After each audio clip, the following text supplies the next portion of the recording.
My wife and I abandon ourselves with enthusiasm to the idea of helping other alcoholics to a solution of their problems. And that's the truth. Lois threw her lot in with Bill right away. From all accounts, she said, "Yes, Bill, I will help you." And she did. She backed him up in all of this. And it was a long, hard road because there was no such thing as instant success. And never after that did they have any significant amount of money. Lois kept on working at the department store for quite a while after Bill got sober. Bill was able to make a little money here and there in the stock market, but basically they were living on pretty much of a shoestring. But Lois lived up to her commitment, and she stuck with Bill, and she stuck with him all the way through. And after he died in early part of 1970, right here in Miami at the Miami Heart Institute, Lois continued the work. And so this commitment, when he says, "My wife and I abandon ourselves with enthusiasm to the idea of helping other alcoholics to a solution of their problems," he means that literally. It was both he and Lois who did that. It was fortunate for my old business associates remained skeptical for a year and a half, during which I found a little work. What he means by it was fortunate that she agreed, because otherwise, without her salary, they wouldn't have survived financially. I was not too well at the time and was plagued by waves of self-pity and resentment. We don't hear a whole lot about that, and Bill, in his other writings, seldom alludes to how he felt in that first 6 months period. We have a lot of information about his ups and downs, his depressions, and his suicidal impulses, and his LSD use and other stuff later on. That's pretty well documented. But exactly what was going on with him right after he got sober, this really, as far as I know, in all the literature, this is the only place that he alludes to it, that he was filled with waves of self-pity and resentment. And I don't know what resentment he's talking about. I guess maybe it's not important, except that we got to notice that Bill was far from being well at this point. And you could almost say in many respects he was walking around with untreated alcoholism. Self-pity and resentment are two of the most brutal defects of character, ones that will just tear us down. He goes on to say, "This sometimes nearly drove me back to drink, but I soon found that when all other measures failed, work with another alcoholic would save the day." Let's turn to page 89, please.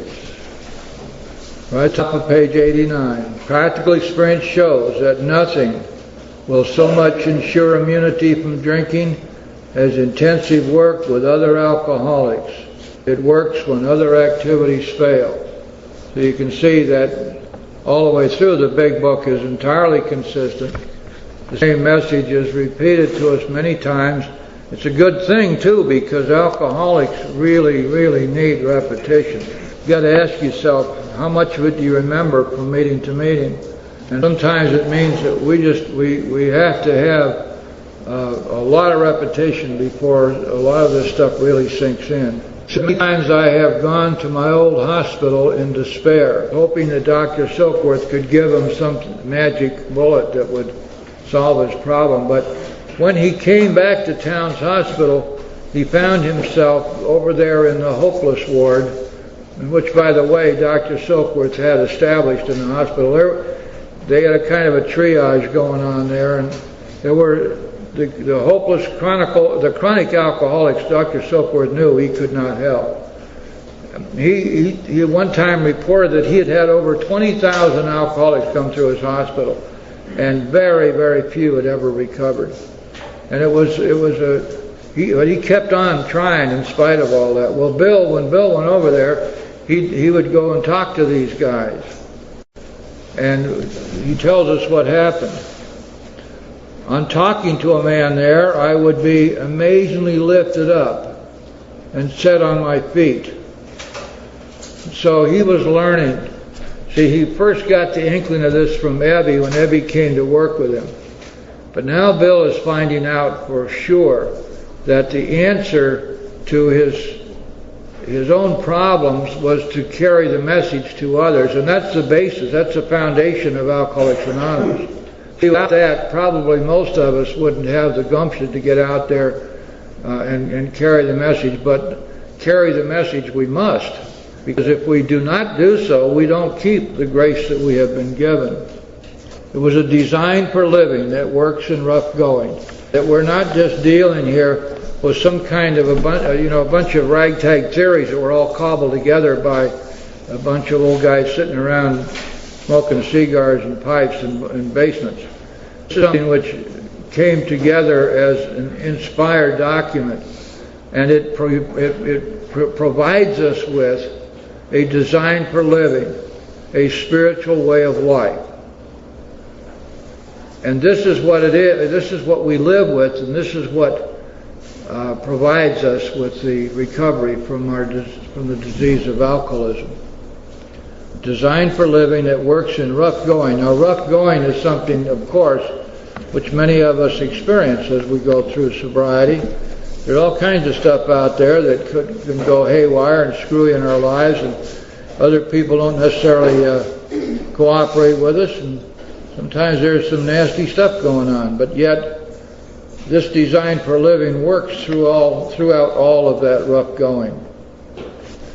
Going on page 15, we commence to make many fast friends, and the fellowship has grown up among us, of which it is a wonderful thing to feel a part.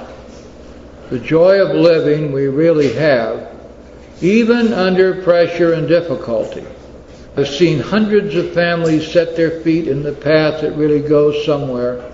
I've seen the most impossible domestic situations righted, feuds and bitterness of all sorts wiped out.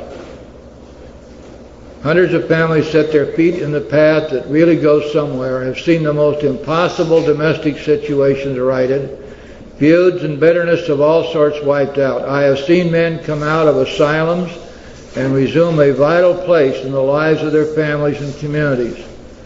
Business and professional men have regained their standing. There is scarcely any form of trouble and misery which has not been overcome among us. In one western city and its environs, there are 1,000 of us and our families. We meet frequently so that newcomers may find the fellowship they seek. At these informal gatherings, one may often see from 50 to 200 persons. We are growing in numbers and power. And all of those numbers were inflated. And when Bill originally wrote it, he used the real numbers. Notice, though, that we're looking at something here which is very real and very important. And that's back on page 15, 5 lines up from the bottom. There's scarcely any form of trouble and misery which has not been overcome among us. And that's literally so. There are several places in the big book it talks about the fact that we come from every possible environment. Some of us have come from the lowest possible places. Some of us have come from some of the high places, society-wise. Some of us have come in wearing whatever little meager wardrobe we had, and others have come in chauffeured by their chauffeur and attended by their maid in their Rolls-Royce limousine. But when it all boils down, it doesn't matter, because each and every one of us is a drunk. And for each and every one of us, there is a solution, and that solution is found here in the big book. And so it does not matter what our station in life was. It does not matter how far down we had gone, or how meager our experience with alcohol might have been. The question always is this, and it's stated very well in the 7th chapter. It says this: if he is to find God, the desire must come from within. And for those who have that desire and are willing to put in the effort, the program and the steps always work. And so it does not matter from whence we came. The remedy is the same, and it may take some of us a little longer than others. Some of us may have quite a bit further to go physically and mentally than others. It's also true that we are people who would not ordinarily mix under any circumstances. If we were out there in the prior lifetimes that we were leading, those of us who were frequenting low bars and low places and living on the street wouldn't want to have anything to do with those snobs, those highfalutin Gucci types over there. Just the contrary, the opposite was equally true, and yet I know all of you have seen people come in that door who are down and out and raggedy and maybe kind of smelly and maybe stumble around a little bit, and yet there are always people who go up to them and offer them help, offer them a hand, offer them coffee. And that's the way we are. And those of us, by the way, who don't do that ought to be ashamed of ourselves. I can't imagine how anybody who is afflicted with the disease of alcoholism could ever feel superior to another person who is likewise an alcoholic. I suppose sometimes we do. Going on page 16, an alcoholic in his cups is an unlovely creature. Our struggles with them are variously strenuous, comic, and tragic. One poor chap committed suicide in my home. Here's the rule now. He could not or would not see our way of life. Let's take a look on page 30.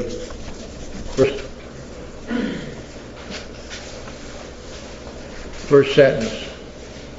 Most of us have been unwilling to admit we were real alcoholics. Now let's look at page 58. Have we seen a person fail who has thoroughly followed our path? Those who do not recover are people who cannot or will not completely give themselves to this simple program. That's what it's saying here. He could not or would not see our way of life. So back on page 16 again now. I don't mind this bouncing around, but I think it's important for us to see how these things all tie together. Second paragraph, there is, however, a vast amount of fun about it all. I suppose some would be shocked at our seeming worldliness and levity, but just underneath there is deadly earnestness. There's another rule now, guys, and this is so important. Faith has to work 24 hours a day in and through us, or we perish. There's going to be a number of different places in the big book where this question of faith is emphasized in much the same way. But I don't know of any other place where it's put so bluntly that faith must work 24 hours a day in and through us, or we perish. And faith without works is dead. Notice the word work is used in this sentence very advisedly, because what it's really saying here is that we're taking our faith and we are trusting God, and we are taking the faith that we have acquired and we are sharing it with others. And we have 24 hours a day in which to do this. And if any of you have done extensive 12-step work, you know that it just goes with the territory, the 4 o'clock call, the 5 o'clock call, the midnight call. The call during the middle of watching the favorite television program. It doesn't matter. Sometimes we get called at work and we may have to make excuses to go help. But we're going to do that because faith must work within us and through us. Now, the through us part is very interesting too, because it ties in directly with the third step prayer, doesn't it?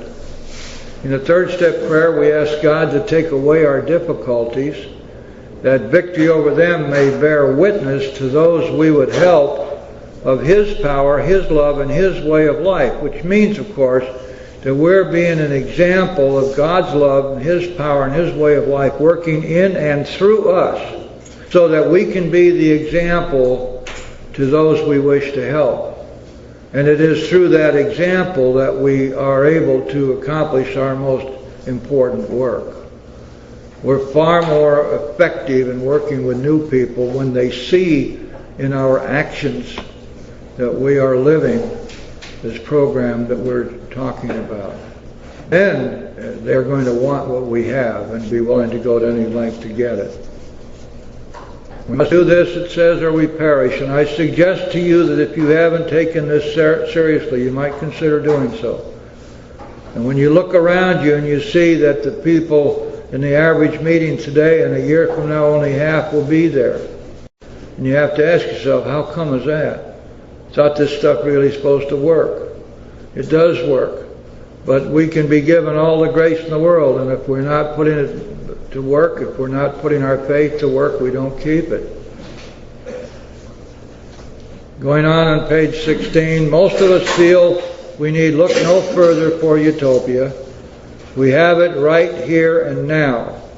Each day, my friend's simple talk in our kitchen multiplies itself in a widening circle of peace on earth and goodwill to men. Thank God for that. Can you imagine where we would be if the answer had been, don't you dare? You're sober, you just keep on keeping on here, guy, because you're not going to have anything more to do with that bunch of drunken monks you call friends. Just another one of those very slender threads upon which the beginnings of this fellowship depended. And had they not materialized exactly as they did. Can we help you? Yeah, can I help you? And I can't think of anything better to talk about in an AA meeting but the steps. You know, there's really no reason for us to sit around and talk about problems. Problems just, I don't know. I don't want to talk about my problems, and I don't want to hear other people talking about theirs. I don't know about you guys, but it doesn't seem to solve them. It just, just seems to make it worse. Unless you're talking about them from the standpoint of how you're going to work on them and what you're going to do to be free of them, So step one is a real simple step. It's in the book. It's found pretty simply. A lot of people read it in meetings. More about alcoholism right in the beginning there.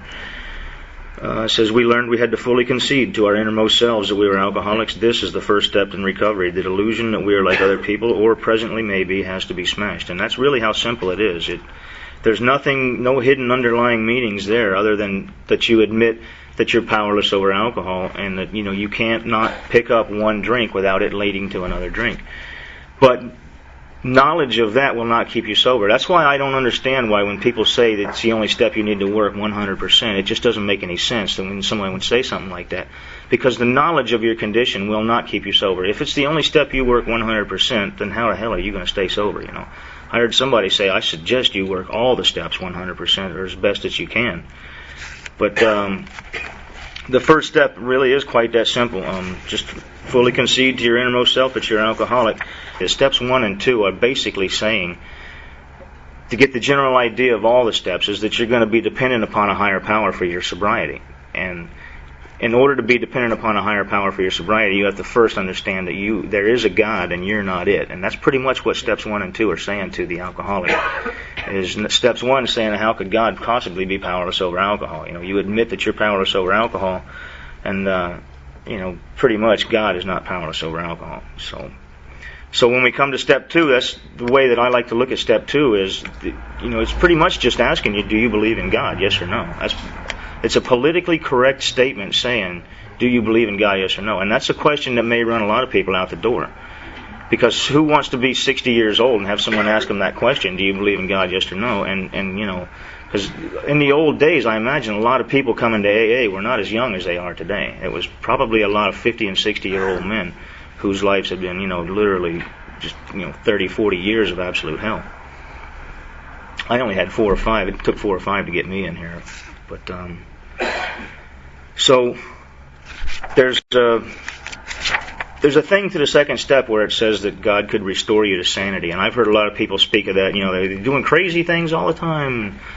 And they should lock them in a loony bin or something. And that's not the insanity. I heard Joe and Charlie say that is not the insanity that they're speaking of in the steps. What they're talking about is how many years have you been picking up that drink and you know what it's going to do to you, yet you continue to pick it up. That's what we're going to call the alcoholic insanity. There's the insanity of the loonies like Jeffrey Dahmer or Ted Bundy or any of those other guys who go around killing people or whatever it is. it's just they're out of their minds. That's not the insanity that we're speaking of. We're speaking of the alcoholic insanity, which continues to drive the alcoholic to pick up a first drink thinking, this is going to be different this time. I don't know. Are you going to control it? Are you going to drink it, different times or something like that? Different like wine instead of Jack Daniels or something. So here's what I've come to know as the test for the second step is in We Agnostics, which is the chapter dedicated to the people who do not believe in God or don't know whether they believe in God or not. But right in the beginning of We Agnostics, it says, lack of power, that was our dilemma. We had to find a power by which we could live, and it had to be a power greater than ourselves, obviously. But where and how are we to find this power? And it says, that's exactly what this book is about. So this book, the Big Book of Alcoholics Anonymous, is going to enable you to find a power greater than yourself by which you could live. Its main object is to enable you to find a power greater than yourself which will solve your problem. That means we have written a book which we believe to be spiritual as well as moral, and it means, of course, that we're going to talk about God. Here difficulty arises with agnostics. So I've never really had one of my sponsees come to me and say, just flat out, I don't believe in God. Every sponsee that I've had says, yes, I believe in God. But one of the things that I remember hearing was that in Bill Wilson's story, if you go back to Bill Wilson's story, he talks about step 2. It says, my friend suggested what then seemed a novel idea. He said, why don't you choose your own conception of God? Not religion, spirituality is what I've written down underneath that from one of those meetings I went to. That's on page 12 in Bill's story. My friend suggested what then seemed a novel idea. He said, why don't you choose your own conception of God? This is Bill's step 2. That statement hit me hard. It melted the icy intellectual mountain in whose shadow I have lived and shivered many years. I stood in the sunlight at last. It was only a matter of being willing to believe in a power greater than myself. Nothing more was required of me to make my beginning. I saw that growth could start from that point. Upon a foundation of complete willingness, I might build what I saw in my friend. Would I have it? Of course I would. So that's Bill's little spiel on step 2 and how it came to him. What I've come to know as the test for the second step, it's on page 53, right in the middle of the page. It says, when we became alcoholics, crushed by a self-imposed crisis we could not postpone or evade, we had to fearlessly face the proposition that either God is everything or else He is nothing. God either is or He isn't. What was our choice to be? So that's pretty much just a simple question of, do you believe in God, yes or no? And if your answer is yes to that question, then step 2 is pretty much done. See, I've done the steps many times with guys who said, look, when you came in here, you're pretty much hung up on step 4. You're on step 3, trying to make the decision whether or not you're going to go on with the rest of the steps. When you see step 3, it says turn your will and your life over to the care of God. What they're asking you to do is the rest of the steps is the process of turning your will and your life over to the care of God. It's not within the third step that you're actually thinking, well, somehow in the third step I'm going to turn my will and my life over to the care of God. That's what happens to you when you do 4 through 12. You begin to see that selfishness and self-centeredness is not what's right for the individual, not what's right for an adult, basically. I've had many guys tell me, hey, look, don't tell anybody, but this is all about growing up, okay? This is about going from the child to the adult. I mean, how many old people want to hear that? 40, 50, 60-year-old people want to come in here and sit down and hear somebody say, look, it's time to grow up. Phew, out the door they go, I don't need to hear that crap. But, I came in kind of young. I think I was like 26 going on 15 or something. So it wasn't very hard for me to swallow it. It really. I always believe that all the steps are very closely linked, and I don't really see 12 steps anymore. I see one big step with 12 parts is what I see. That's why when I'm talking about the second step, I take it out to the 4th step and tell you that, look, the 4th step inventory is pretty much just to find. In the 3rd step, you see that you're going to turn your will and your life over to the care of God. You're making this decision. Now, how do you do that? Do you just get up and walk out the door and you go, okay, here we go, I'm going to go do it? No. First you have to do some paperwork. You have to find what it is that's blocking you from doing God's will. And in order to find those things, you have to know what it is. I don't really think in the book it actually has that, but I've come to know it over the years. I've come to know it as just two opposite ends of the spectrum. And those two opposite ends are the self-will that makes the alcoholic drink and God's will, which is the solution to that. And I got to tell you, I've been sober almost 15 years now, and I've heard a lot of guys come into meetings and say they had a close call or that they almost drank the other day, and that has not happened to me in 15 years. I haven't even come close to it. Not only that, it would be almost the exact opposite of that. If something happened in my life and would have made normal people drink, it just made my sobriety stronger. I don't know how other than to tell you that I've done the steps the way that they're outlined, and I don't get those feelings that those people speak of. And I even heard a guy say once, look, even if you did get those feelings, why would you come to an AA meeting and project it along, to other people? Wouldn't you want to be someone who is like seen as like strong, someone who, why would a newcomer walk in that door and sit down and hear somebody who said they had 20 years of sobriety and they're still teetering on the edge of a drink? They have, they're just out of fear they're going to drink again tomorrow or something like that. I think that's sad. I really don't have that, but I think it would be sad for someone to come in and state that they have 20 years of sobriety and then to tell the room that they almost drank the other day. It's just something you're not doing, pal. That's all there is to it. If God is your sobriety and the faith in God is what's going to keep you sober, then, that's the only thing I can say is that their faith is slipping. And the insanity that they speak of is alcoholic insanity, not loony bin insanity. That's how simple step 2 is. And I'm a firm believer that if you're in an Alcoholics Anonymous meeting, you have pretty much done the first 3 steps. You're stuck on step 3 because you're not doing step 4, basically. When you complete step 4 and go on with the rest of the steps, that's when you complete step 3, is you've made the decision to turn your will and your life over to the care of God. That's basically just means that you're going to do the rest of the steps. That's how I put step 3. It's not a hidden underlying meaning, but it is something that it took me a while to get. I would have to say that was the turning point in my sobriety. I was sitting in the clink one night looking at the steps, and I said, step 1, got it. Step 2, got it. And I was scratching my head going, what in the hell are they talking about in step 3? And then one day it just hit me. I looked at it and I said, now I get it. And I haven't had a drink since. One thing I do like to say within the first few steps is that nowhere in the big book of Alcoholics Anonymous does it tell you that this is the point in which you don't drink anymore. Okay, here it is. This is the spot in the big book where you stop drinking. This is the spot. Nowhere does it even mention that. It doesn't say anything about that in there. But when you're reading step 2 and it says that you believe that God can restore you to sanity, I've learned over the years that there is a spot in the book that it says that this is the point in which sanity returns to you. And that's what we're talking about, is how you react when someone sets a bottle down in front of you. Do you drink it or do you see it for what it is? And it's in step 10. And step 10 says, when you get out there, it says, and we have ceased fighting anything or anyone, even alcohol, for by this time sanity will have returned. The sanity that we speak of in the second step, the insanity of that first drink, the alcoholic insanity. For by this time sanity will have returned. We will seldom be interested in liquor. If tempted, we will recoil from it as if from a hot flame. We react sanely and normally, and we find this has happened automatically. We will see that our new attitude toward liquor has been given us without any thought or effort on our part. It just comes. That's the miracle of it. But back to step 2. I have written down here also that came from, I believe, one of the guys that went through the steps. He says, step 1 takes you directly to the problem, and step 2 takes you directly to the solution. So there you have it, the first 2 steps, the problem, the solution. And step 2 is a gift.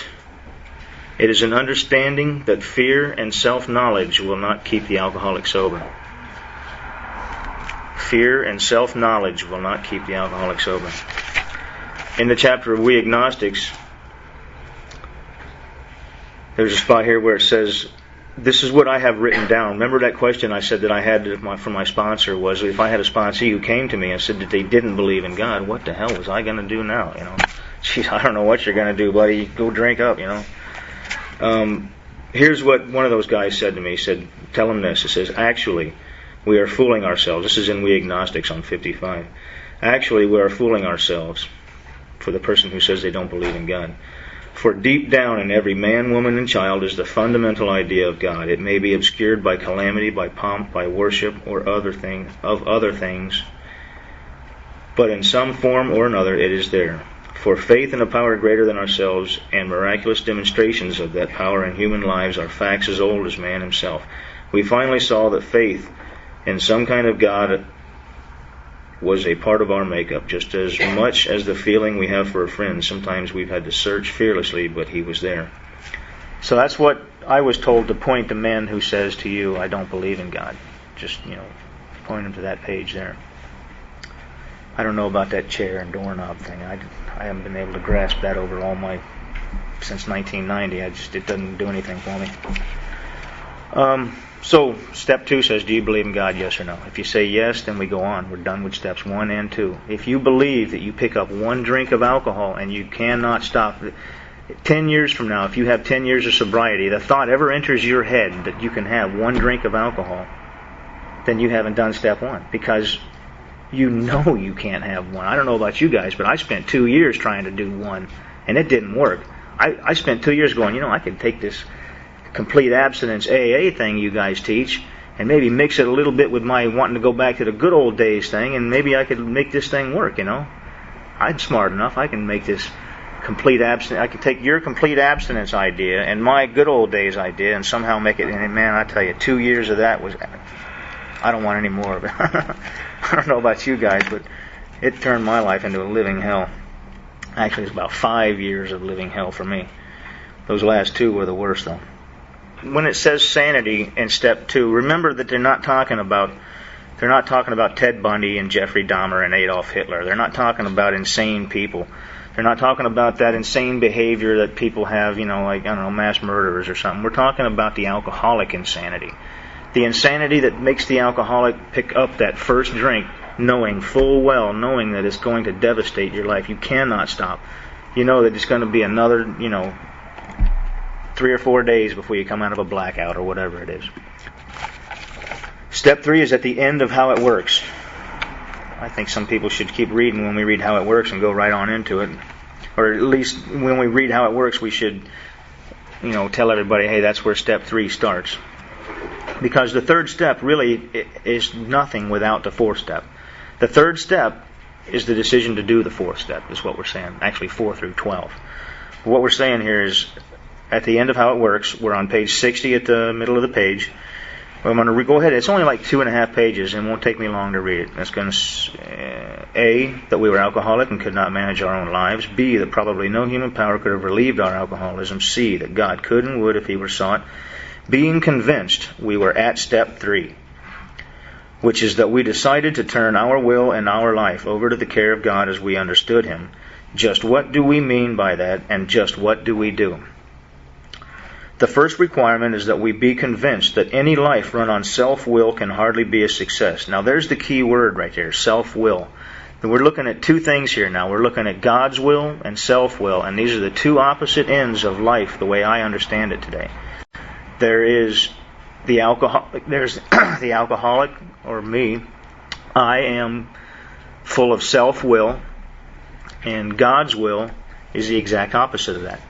Self-will is I think only of myself all the time and what I can get from people in my life. And God's will is that I do things for other people. And that's the key. The whole key to Alcoholics Anonymous is that we do things for other people. And when you do things for other people, how it works is you're not thinking about yourself. Those fears that drive us to drink, self-centered fears that we're going to lose, what we're not going to get, those fears go down to a level that don't require us to turn to alcohol to anesthetize them, to feel better. Just what do we mean by that, and just what do we do? The first requirement is that we be convinced that any life run on self-will can hardly be a success. On that basis, we are almost always in collision with something or somebody, even though our motives are good. Most people try to live by self-propulsion. Each person is like an actor who wants to run the whole show, is forever trying to arrange the lights, the ballet, the scenery, and the rest of the players in his own way. If his arrangements would only stay put, if only people would do as he wished, the show would be great. Everybody, including himself, would be pleased. Life would be wonderful. He's making a little analogy to, like a show or something. In trying to make these arrangements, our actor may sometimes be quite virtuous. He may be kind, considerate, patient, generous, even modest and self-sacrificing. On the other hand, he may be mean, egotistical, selfish, and dishonest. But with most humans, he is more likely to have varied traits. What usually happens, the show doesn't come off very well. He begins to think life doesn't treat him right. He decides to exert himself more. He becomes, on the next occasion, still more demanding or gracious, as the case may be. Still, the play does not suit him. Admitting he may be somewhat at fault, he is sure that other people are more to blame. He becomes angry, indignant, self-pitying. What is his basic trouble? Is he not really a self-seeker even when trying to be kind? Is he not a victim of the delusion that he can wrest satisfaction and happiness out of this world if he only manages well? Is it not evident to all the rest of the players that these are the things he wants? And do not his actions make each of them wish to retaliate, snatching all they can get out of the show? Is he not even in his best moments a producer of confusion rather than harmony? Our actor is self-centered and egocentric, as people like to call it nowadays. He is like the retired businessman who lolls in the Florida sunshine in the winter, complaining of the sad state of the nation, the minister who sighs over the sins of the 20th century, politicians and reformers who are sure all the world would be utopia if the rest of the world would only behave, the outlaw safecracker who thinks society has wronged him, and the alcoholic who has lost all and is locked up. Whatever our protestations, are not most of us concerned with ourselves, our resentments, our own self-pity. Selfishness, self-centeredness, that we think is the root of our troubles. Now that's a key point right there. All that other stuff, he was making little analogies to, how a play might be, similar to an alcoholic's behavior. Selfishness, self-centeredness, that we think is the root of our troubles. Now that is a very intense statement. I mean, he's not saying that there are many roots to our troubles. He's not saying that this is one of many possible roots. There's a possible, we think it might be, but I believe it to be the root of my troubles today, because I've been relieved of my obsession for alcohol. And whenever I hear people come into Alcoholics Anonymous who have time and tell people in the room that they had, you only have 24 hours and you're going to have a shaky sobriety for the rest of your life. When I came into Alcoholics Anonymous, I heard people say things like that. I heard somebody would raise their hand, I got 20 years of sobriety and you only have 24 hours. Whew, I almost drank the other day myself. Sad but true. And all I can think of is, if that's sobriety, I don't want no part of that. But then I heard somebody say, man, you don't ever have to live like that again. Your sobriety can be as strong as you want it to be. It's going to be God between you and that first drink, and you have nothing to fear, I'm telling you. There's nothing to fear. Therefore, when you hear somebody say something like that, I almost think to myself, that's sad, You've been sober 20 years and you want to spread a message like that? You want to go into an Alcoholics Anonymous meeting and tell people that no matter how long you've been sober, it's going to be a scary thing when you get out there. You're going to be teetering on the edge of a drink for the rest of your life. Man, that is so sad. And I tell you, I feel it too. I've been in many situations in my life, recently too, where I've been right there, around all kinds of the worst things you've ever seen. How's it say? Stay on the firing line and you'll be protected. Well, I've been on the firing line lately, and I tell you, I am immune to that stuff. And if you do what's in these steps, you will too. Selfishness, self-centeredness, that we think is the root of our troubles, driven by 100 forms of fear. Self-delusion, self-seeking, and self-pity. We step on the toes of our fellows and they retaliate. Sometimes they hurt us, seemingly without provocation, but we invariably find that at some time in the past we have made decisions based on self, which later placed us in a position to be hurt. So, our troubles, we think, are basically of our own making. They arise out of ourselves, and the alcoholic is an extreme example of self-will run riot, though he usually doesn't think so. Above everything else, we alcoholics must be rid of this selfishness. We must, or it kills us, and God makes that possible. And there often seems no way of entirely getting rid of self without His aid. Many of us had moral and philosophical convictions galore, but we could not live up to them, even though we would have liked to. Neither could we reduce our self-centeredness much by wishing or trying on our own power. We had to have God's help. This is the how and why of it. First of all, we had to quit playing God. It didn't work. Next, we decided that hereafter in the drama of life, God was going to be our director. He is the principal, we are His agents. He is the Father, and we are His children. Most good ideas are simple, and this concept was the keystone of the new and triumphant arch through which we pass to freedom. Most good ideas are simple, and this is. Alcoholics Anonymous is so simple. But, I like to say when I'm in meetings, I like to say, look, just the knowledge that you got to do things for other people is not enough. You see, we have this, what is it that you're going to do? You're going to have to do things for other people unselfishly. You can't do something for somebody and put conditions on it and say, okay, I'll do something for you, but you better do something for me. You better show me this and that, and you better show some kind of gratitude. If that's the case, if that's the motive, then it's not right. It's a selfish motive, and selfish motives behind selfless acts really don't count. I mean, it's not some kind of secret or anything. All you have to do is stop and think about it. When you do something for somebody and you don't expect anything in return, that's a selfless act. And that's the way it works. That's the way I understand it. Most good ideas are simple. The good idea is that we're going to first understand that self is what's blocking us from doing things for other people. Now, in the book, we put it as doing God's will. But I've always, it was over, about 6 years ago, I said, all right, I've whittled this AA thing down to like this most important God's will thing. Let me go find the smartest guys I can come across and ask them, what is God's will? And I had a couple of guys say vague things. Like, I tell you what one guy told me. He said, well, God's will is different for everybody. It's different for this person, this is different from that person, and there's really no telling what God's will is. And then I had one guy say, God's will, that's simple. Piece of cake. God's will is, listen, God needs to do things for people, okay? And He's not going to come down and do the I Dream a Genie thing and blink, things into people's lives. He's going to do it through other people. When God comes to an alcoholic in an Alcoholics Anonymous meeting and saves them from a life of, alcoholism, it generally happens through other people. That's exactly how everything works in the world. Whether it's in Alcoholics Anonymous or any other aspect of our lives, God is going to do things for people through other people. And that's what it is. You need to make the decision that you're going to do things for other people for God. I heard somebody say, Private Douglas Williamson reporting for duty. God, what do you want me to do? One of them things, you're going to show up every morning for duty and do what God wants you to do. So God's will really is to do things for other people. That's why whenever I talk in an AA meeting, I just try to say, hey, do things for other people. Because that is what you're doing for God. What else are you going to do for God? Build some kind of like shrine or something? I don't think He needs any more shrines. What He needs is workers, people to go out and do things for Him. And what this guy said to me was, look, it's real simple. You were supposed to be somebody. You were supposed to be the son to your parents that your parents really should have had.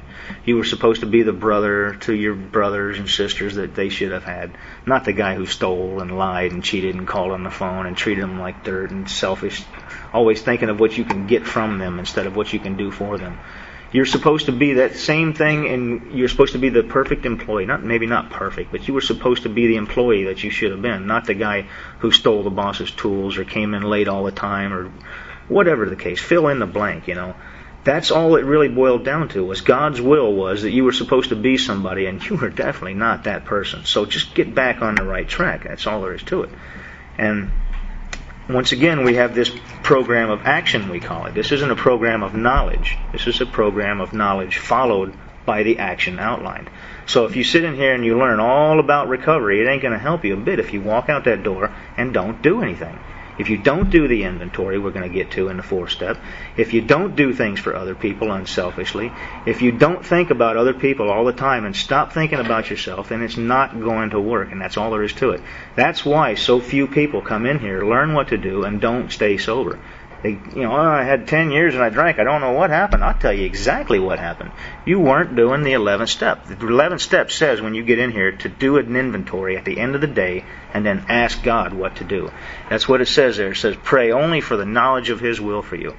At the part where it says to pray and meditate, and then it says exactly what to pray for. It says pray for the knowledge of God's will, and to meditate is to wait and listen for the answer. Well, I don't want to complicate things, but when we get out there, it's really simple. It really is. There's nothing to it. The hard part is you got to do it. And that's what separates the sober people from the drunk people, and that's all there is to it. That didn't come from me. That came from the guys that I've been, listening to in the meetings. None of this stuff came out of my head. You know what came out of my head was, it's beer 30, let's go have a drink. That's what came. This is all coming from the people who came before me. So back to reading, it says, back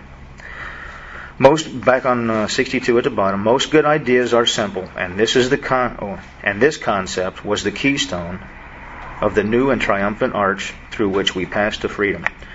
When we sincerely took such a position, all sorts of remarkable things followed. We had a new employer. Being all-powerful, he provided what we needed. If we kept close to him and performed his work well, established on such a footing, we became less and less interested in ourselves, our little plans and designs. More and more we became interested in seeing what we could contribute to life. As we felt new power flow in, as we enjoyed peace of mind, as we discovered we could face life successfully, as we became conscious of his presence, we began to lose our fear of today, tomorrow, and the hereafter. We were reborn. That's really the whole basis of the program of Alcoholics Anonymous. As we became conscious of his presence, we began to lose our fear of the today, tomorrow, and hereafter. We were reborn. When that fear goes away to the point, it won't go away completely. What we're saying is it's going to go down to a level where it should have been. Everybody should have a fear that they're going to get fired from their job, that they're going to get their car repossessed. But it shouldn't be the dominating factor. It shouldn't be like what you're thinking about when you're driving down the freeway. You need to be thinking about those lines and the cars around you, not the nightmare that you're dreaming up that doesn't exist yet. Or maybe it does, but who cares, It's in God's hands no matter what you think. Whether you think you're running it or not, trust me, it's all in God's hands. Right down to your heartbeat and your breathing. Many of us said to our Maker, this is the third step prayer, and I did it on my knees with my sponsor, and it was a little embarrassing, but I haven't asked any of my sponsees to do it on their knees, because I never really felt it. See, I have a God of my own understanding, and I'm not going to try to give him to you guys, but my God says, get up. What are you doing down there? But when I take my sponsees to this, I just have them. The wording is optional so long as the idea is there, and this is what it says. We were now at step 3. Many of us said to our Maker, as we understood him, God, I offer myself to thee, to build with me and do with me as you will. Remove me of the bondage of self, that I may better do your will. Take away my difficulties, that victory over them will bear witness to those I would help of your power, your love, and your way of life. May I do your will always. We thought well before taking this step and making sure we were ready, that we could at last abandon ourselves utterly to him. We find it very desirable to take this spiritual step with an understanding person, such as our wife, best friend, or spiritual advisor. But it is better to meet God alone than with one who might misunderstand. The wording was, of course, quite optional, so long as we expressed the idea, voicing it without reservation. This was only a beginning, though.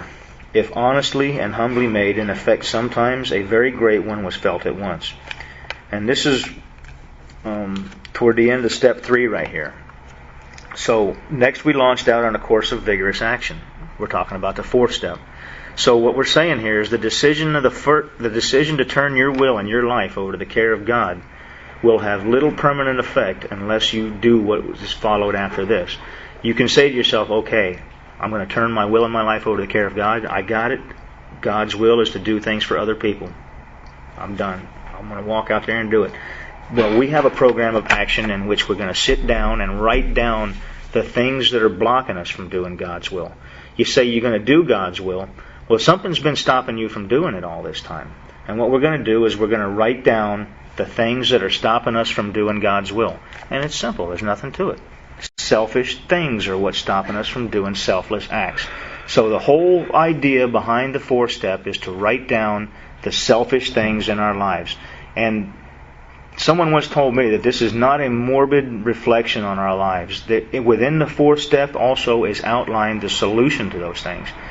And I also heard someone say that whenever in the big book, whenever you see them talking about a problem, within those words within that sentence, that paragraph, you're going to find them talk about the solution. If on one hand they tell you that alcoholism is the problem, that right away they're going to tell you that God is the solution, that faith is the solution, that whenever they mention the problem, it's immediately followed within the next few words or sentence or so by the solution. So I'm going to go back to reading here until it's just a little bit more, not even a half a page here. Next, we launched out on a course of vigorous action, the first step of which is a personal house cleaning. So he's basically calling the fourth step the first step.